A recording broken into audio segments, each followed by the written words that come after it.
나노기술은 물리, 화학, 생물, 기계공학 등 다양한 분야에서 활용되고 있습니다. 하지만 나노물질의 독성은 초미세먼지, 미세플라스틱과도 연관성이 있어서 주의가 필요하다고 하는데요. 네, 오늘 주민피플에서는 경희대학교 동서의학대학원 융합건강과학과 박은정 교수와 함께 관련한 자세한 이야기 나눠보겠습니다. 어서 오세요. 네, 교수님 반갑습니다. 반갑습니다, 교수님. 안녕하세요. 자, 교수님께서는 2016년부터 2018년까지 3년 연속 세계 1% 연구자에 선정되셨다 이런 기사를 접했는데요. 네. 어떤 연구로 그런 타이틀을 얻게 되셨는지 궁금해요. 제가 연구한 거는 이제 나노 독성학 쪽을 연구를 많이 했고요. 나노 독성이요. 예. 그 나노 물질의 독성을 연구하는 학문인데 예. 어쩌다 보니까 뭐 3년 하게 됐습니다. 네. 예.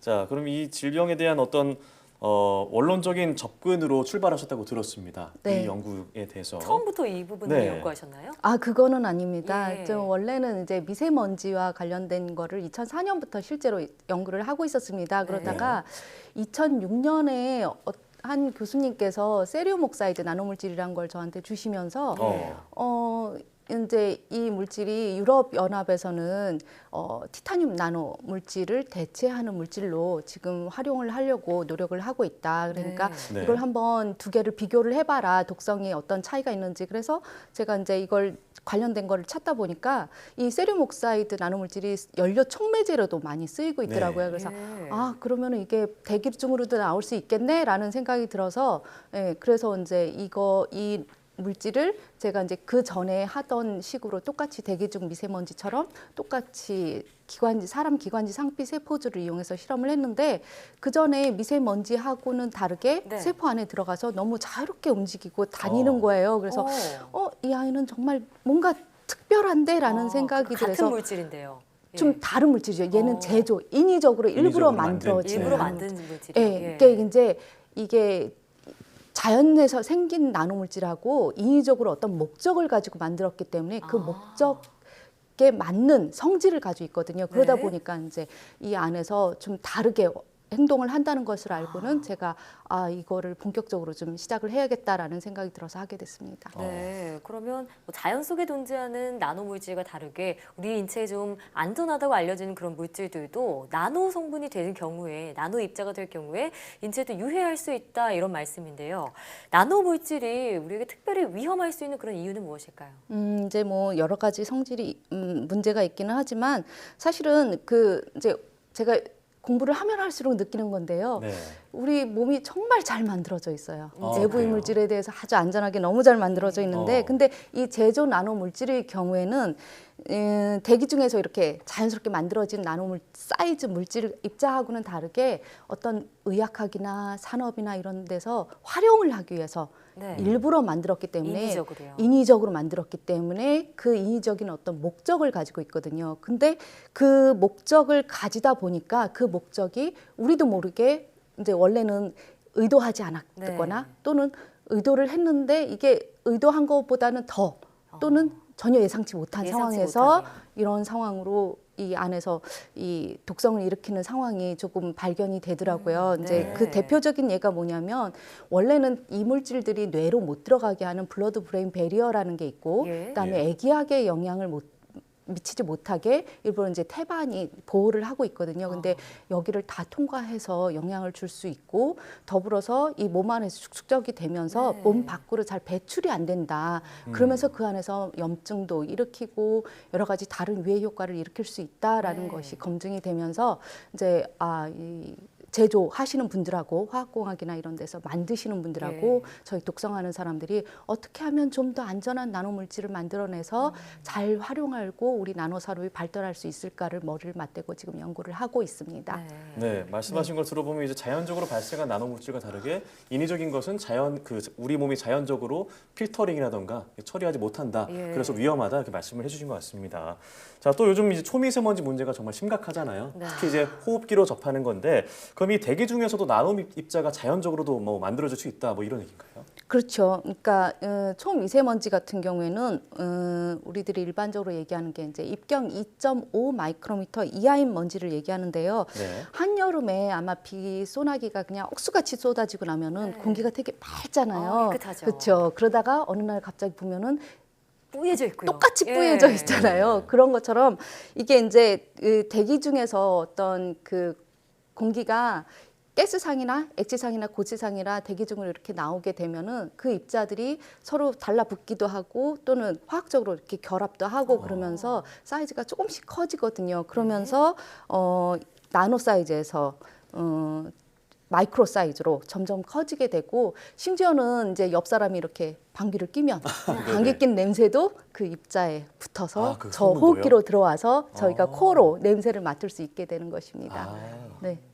이 냄새도 입자라고 하니까 신기한 것 같습니다. 자, 그럼 이 초미세먼지가 이 몸속에 많이 축적되면 어떤 현상이 일어날까요?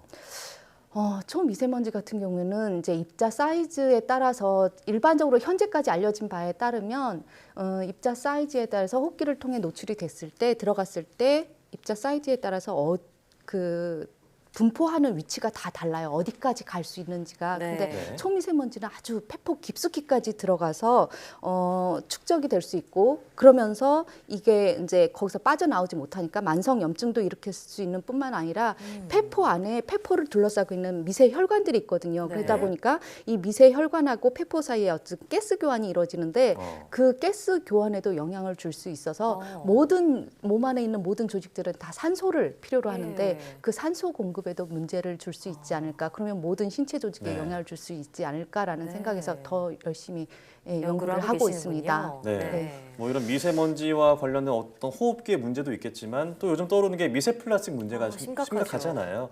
자, 그럼 이것도 나노 독성학과 관련이 있다고 볼 수 있을까요?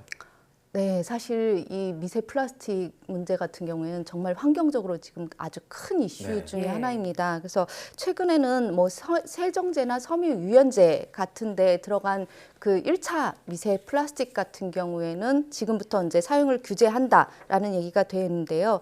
근데 우리가 사용하는 제품 중에는 이미 너무 많은 플라스틱 성분이 들어 있습니다. 네. 제가 지금 입고 있는 이 옷도 플라스틱으로 되어 있어서요. 빨래를 빨고 나면 여기서 나온 섬유 입자들이 다 대기 중으로 나와서 제가 호흡을 하게 되는 거고요.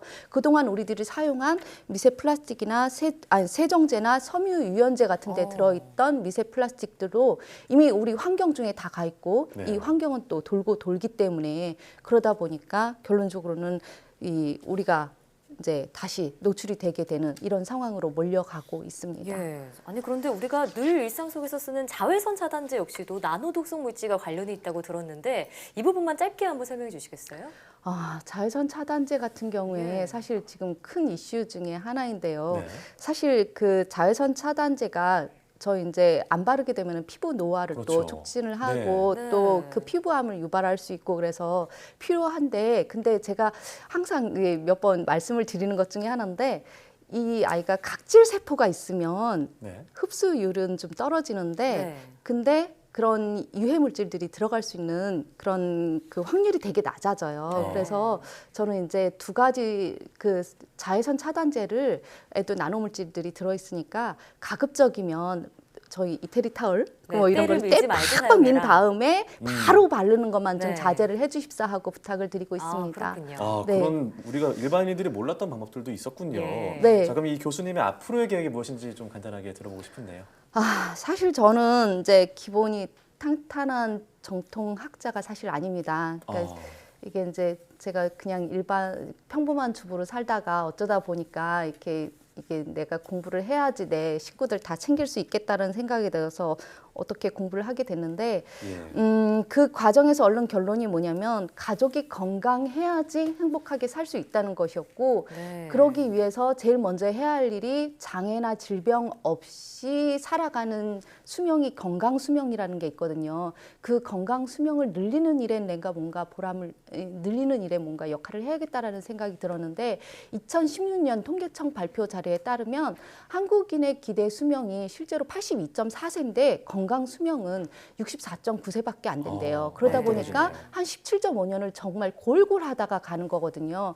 그래서 저는 이제 결국 그 고령화 사회가 계속되면서 결국은 이것이 보건의료비 부담도 되고 요즘처럼 젊은 친구들이 지금 안 그래도 직장 못 가져서 힘든데 거기에 더블 케어의 부담까지 주는 상황이 될 것 같아서 제가 할 수 있는 게 뭘까 생각을 하다가 이 건강 수명을 늘리는 일에 연구자로서 할 수 있는 역할을 해야겠다라는 생각이 들어서 여러분들이 이제 이 각 분야에서 일하시는 분들한테 건강 수명 연장의 중요성이 어떤 것이 있고 또 이거를 알리고 또 그걸 통해서 그분들이 일을 하실 때 또 필요한 과학적인 데이터가 있거든요. 그러다 보니까 제가 실험을 할 수 있으니까 제가 그런 객관적인 데이터를 만들어 드리는 일을 제가 하면 괜찮겠다라는 생각이 들어서 그걸 위해서 열심히 뛰고 있습니다. 그래서 지금까지 연구를 하신 건데 오늘 이 시간을 통해서도 많은 분들이 이 나노 물질의 위험성에 대해 한번 경각심을 느끼셨으면 좋겠네요. 오늘 말씀 잘 들었습니다. 네, 고맙습니다. 감사합니다.